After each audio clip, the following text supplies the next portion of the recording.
Focus.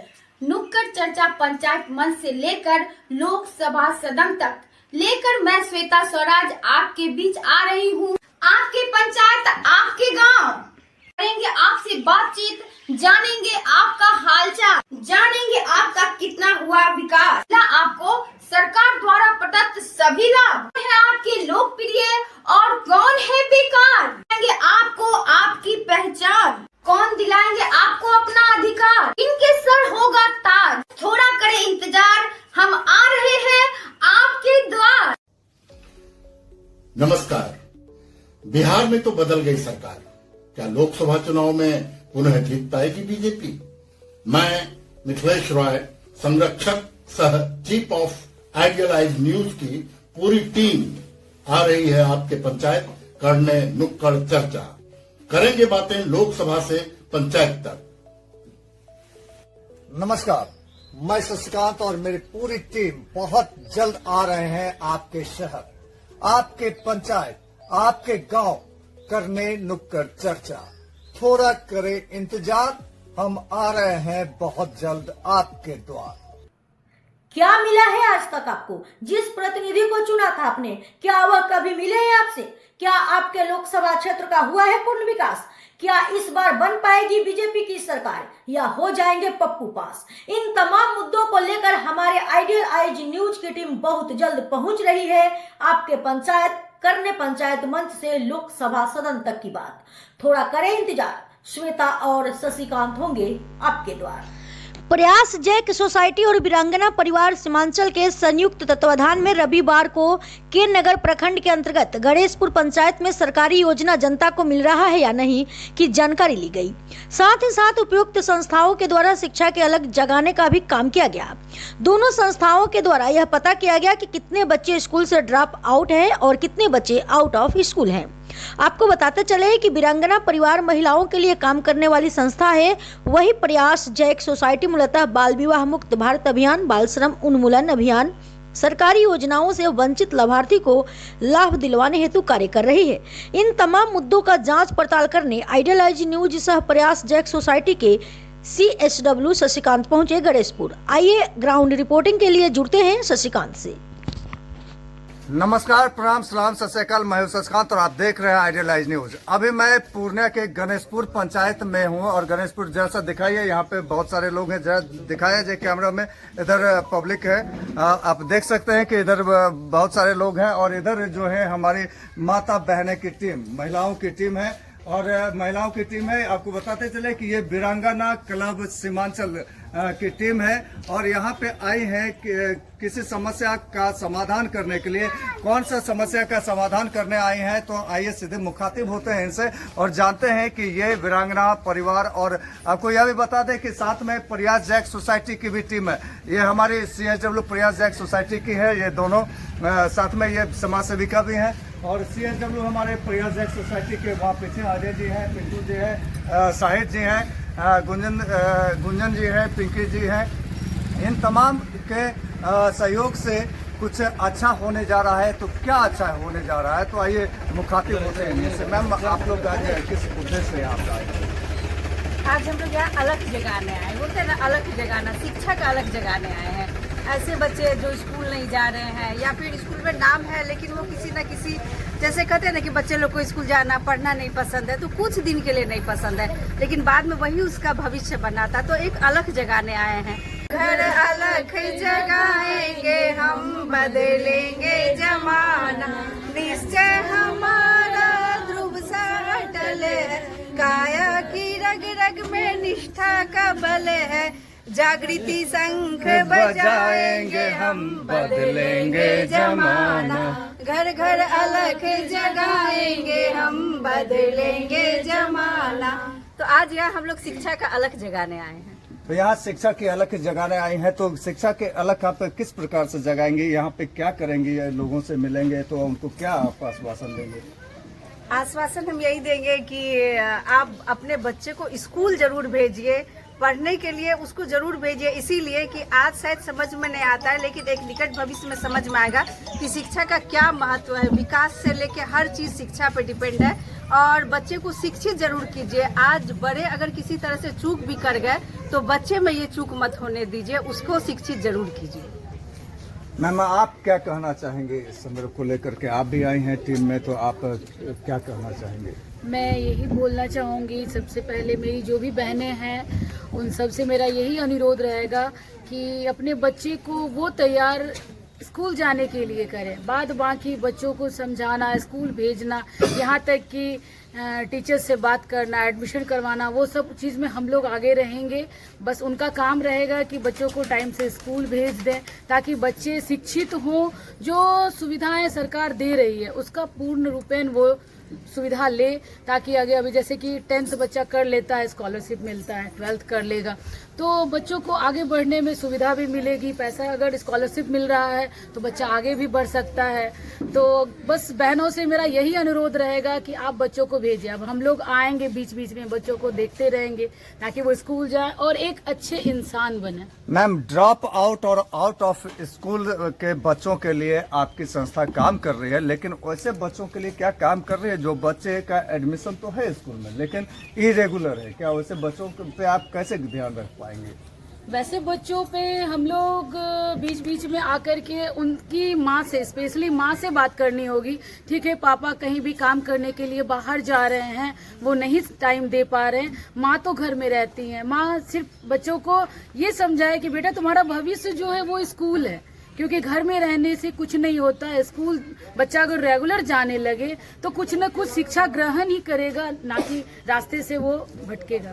अच्छा, आपका क्या यह मानना है कि आज जो बच्चे ड्रॉप आउट हो रहे हैं या आउट ऑफ स्कूल हैं तो उसका कहीं न कहीं कारण बाल मजदूरी और बाल विवाह भी हो सकता है? जी हाँ, बिल्कुल बिल्कुल। क्योंकि देखिए होता क्या है कि मतलब गांव में बच्चों को, पेरेंट्स को लगता है क्या कि नहीं मेरी बेटी 12 साल की हो गई, 13 साल की हो गई, कहीं वो भटक ना जाए तो चलो भाई शादी कर लेंगे, हम निश्चिंत हो जाएंगे। लेकिन उस बहनों से मेरा अनुरोध है कि बेटी को भी पढ़ाएं, बेटी को भी आगे बढ़ाएं, क्योंकि बेटियों का भी अधिकार, आज हम भी किसी न किसी की बेटी हैं, बहन भी किसी न किसी की बेटी हैं, तो हम लोगों को भी मौका मिला आगे बढ़ने का। तो बेटी को भी शादी करके भेज देना ये दायित्व नहीं है माँ बाप का। बस उनको शिक्षा का जो है दीप जलाएं उनके मन में और उनके जीवन में।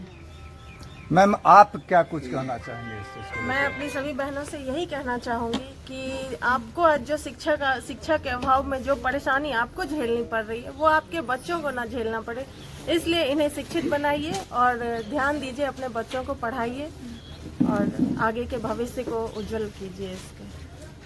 आप क्या कुछ कहना चाहेंगे? मैं तो एक स्टोरी शेयर करना चाहूँगी। हमारे जो मुख्यमंत्री रहे हैं जीतन मांझी, सारे लोग उससे परिचित हैं। वो बहुत ही गरीब बस्ती से, बहुत ही गरीब तबके से आते हैं और उनको पढ़ाने के लिए उनके जो पिताजी थे वो वहाँ का गांव छोड़ के दूसरे गांव में चले गए थे और आज वो मुख्यमंत्री है। तो इन्हीं बच्चों में कोई मुख्यमंत्री, कोई प्रधानमंत्री, कोई IAS IPS निकलेंगे। तो मेरा तो यही कहना है कि जरूर बच्चों को भेजें। आप क्या कुछ कहना चाहेंगे मैम? मैं तो यही कहना चाहूँगी कि बच्चों को प्राइमरी शिक्षा देना बहुत ज़रूरी है, क्योंकि प्राइमरी शिक्षा बहुत अच्छी होगी तभी बच्चा भविष्य में आगे बढ़े। यदि इनका भविष्य में पढ़ाई लिखाई अच्छे से होगी तो अपना विकास होगा, ये लोग कुछ बन सकते हैं, चाहे टीचर बने, वकील बने या IAS ऑफिसर बने। लेकिन यह है कि बच्चों को प्राइमरी शिक्षा पहले देना बहुत ज़रूरी है, बहुत ही ज़्यादा। और बच्चे इस उम्र में बहुत नटखट होते हैं, स्कूल जाना नहीं चाहते। तो मेरा सबसे यही कहना है कि इनकी माताओं से कि बच्चों को सुबह उठकर स्कूल भेजें और रेगुलर उनको समझाए कि नहीं बेटा स्कूल जाना चाहिए, आगे तुम्हारा भविष्य है। बस मैं इतना ही कहना चाहती हूँ। आपके क्या विचार हैं? मेरा विचार ये कि शिक्षा एक ऐसा हथियार है जिससे आप दुनिया की हर लड़ाई लड़ सकते हो और जीत सकते हो। तो वो चीज़ आपको तभी मिलेगी जब बच्चे स्कूल जाएंगे। उसके लिए माँ बाप को पहले जागरूक होना पड़ेगा और शिक्षा सबके लिए बहुत ज़रूरी है, ये हमारा राइट है और इससे कोई बच्चे वंचित ना रहे। तो ये देखा आपने कि वीरांगना परिवार के सदस्यों का क्या कुछ कहना था और इनका मानना है कि खास करके लड़कियों के लिए ये काम कर रही हैं, महिलाओं के लिए। आप देख रहे हैं कि यहाँ पर लिखा है कि वीरांगना क्लब महिलाओं के लिए, तो महिलाओं के लिए काम कर रही हैं और ये महिलाओं को शिक्षित करवाने का काम कर रही हैं। तो इनका यह उद्देश्य है कि महिलाओं को यह कहना चाहती है कि मीना बन के जीना है ये दुनिया जान ले, दूर से ही ठग ठगेरे को ये पहचान ले। तो यानी आपको जो ठगने का प्रयास कर रहा है, यानी आपके माता पिता आपको अगर पढ़ाना नहीं चाह रहे हैं तो ये चाह रहे हैं कि आपके माता पिता को प्रेरित करके आपको पढ़ाया जाए, और आप जब शिक्षित हो जाएंगे तभी आप किसी ठग ठगेरे को पहचान पाएंगे और दुनिया से लड़ने की ताकत आप में आ पाएगी। तो इसी कड़ी में हमारे बीच CSW हैं प्रयास जैक सोसाइटी के, तो उनसे हम कुछ बातचीत करते हैं कि उनका क्या पर्पस है। उन्होंने भी कैंप लगाया है आज, तो कैंप का क्या पर्पस है। तो हमारे बीच दो बहनें CSW हैं, पहले इनसे बातचीत करते हैं। तो जी सभी को मेरा नमस्कार जी। मैं गुंजन देवी प्रयास जैक सोसाइटी से हूँ और यहाँ पे मेरी बहन सब आई हैं बाहर से, और ये शिक्षा के बारे में जानकारी दे रही है। जो मेरी बहन है, दीदी है, भाई हैं, जो जागरूक नहीं हुई हैं उसको जागरूक करने के लिए आई हुई हैं। और बच्चा सब जो स्कूल नहीं जा रहे हैं उस कथत अपना प्रयास से वो लोग स्कूल भेजना चाहती है और सब बच्चे को शिक्षित बनाना चाहते हैं, और बच्चा शिक्षित होगा तो देश का भविष्य बनेगा। अब तक प्रयास जैक सोसाइटी के द्वारा कौन कौन से काम हुए हैं मैं वो जानना चाहता हूं। यहाँ के CSW गणेशपुर के हैं ये पिंटू कुमार। तो पिंटू जी, अब तक प्रयास जैक सोसाइटी के द्वारा क्या कार्य किए गए हैं? प्रयास जैक सोसाइटी जैसा कि सभी को पता है स्पेशली बाल विवाह को लेकर समर्पित है। बाल विवाह, बाल मजदूरी, बाल अनुशासन लेकर हम लोग को जो 15 गांव चिन्हित किए हैं, हम लोग उनमें अभी अपना काम कर रहे हैं। बहुत सारे गांव हैं जिनको अभी तक हम लोग से भी पिछड़ा हुआ है, चूंकि दूर का है, और जो भी नज़दीकी गांव है उनमें हमारा असर हो रहा है। अब जो है समाज धीरे धीरे सही लेकिन असर सब पर पड़ रहा है। अब कोई बाल विवाह करने से घबरा रहा है, डर रहा है, ये धीरे धीरे असर पड़ रहा है। तो यानी प्रयास जैक सोसाइटी धरातल पे ग्रास रूट पे काम कर रही है और उसके जो है उसका आपको मिल रहा है। जी जी जी बिल्कुल। कहीं ना कहीं आपको देखिए, जो भी व्यक्ति अभी शादी करवा रहा है उसे डर लग रहा है कि कहीं ना कहीं देख ना ले, अगर वो करवा रहा है, चुपके चुपके करवा रहा है, उस पर भी धीरे धीरे असर आ जाएगा और पूर्ण रूपेण से एक दिन मेरा गाँव जो है बाल विवाह मुक्त गाँव हो जाएगा। के नगर प्रखंड के ही दूसरे CSW हैं, इनके अंतर्गत भी 2-3 पंचायत है। इनसे हम जानेंगे कि ये क्या कुछ कहना चाह रहे हैं, इनके क्या विचार हैं। अभी जो आप योजना लेकर के काम कर रहे हैं, अभी आपके पास सरकारी योजना का 2-3 योजना आया हुआ है, बच्चों का एडमिशन का, फिर जो है सरकारी लाभ क्या मिल रहा है उनका जो है लिस्ट बनाना है।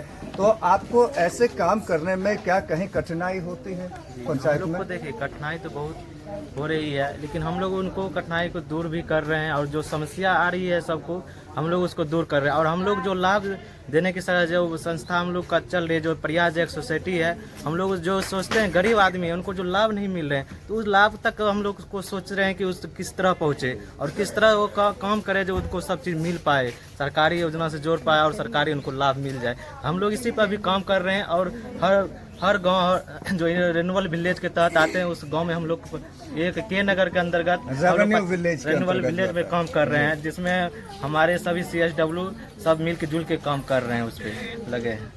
हमारे बीच के नगर प्रखंड के एक और CSW हैं, उनके भी विचार जान जाते हैं कि वो क्या कुछ कहना चाहेंगे।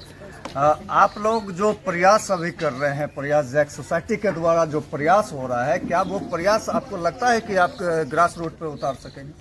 जी जी, ये स्कूल में संख्या बढ़ रही है, जहाँ तक हम लोग प्रयास किए हैं, और जहाँ बाकी है वहाँ कोशिश है कि हम लोग वहाँ करेंगे। तो आपने देखा कि प्रयास जैक सोसाइटी के तमाम CSW ने क्या कुछ कहा। तो आपसे आग्रह है कि आप हमारे साथ अंतिम तक बने रहें और हमें लाइक, शेयर, सब्सक्राइब जरूर करें।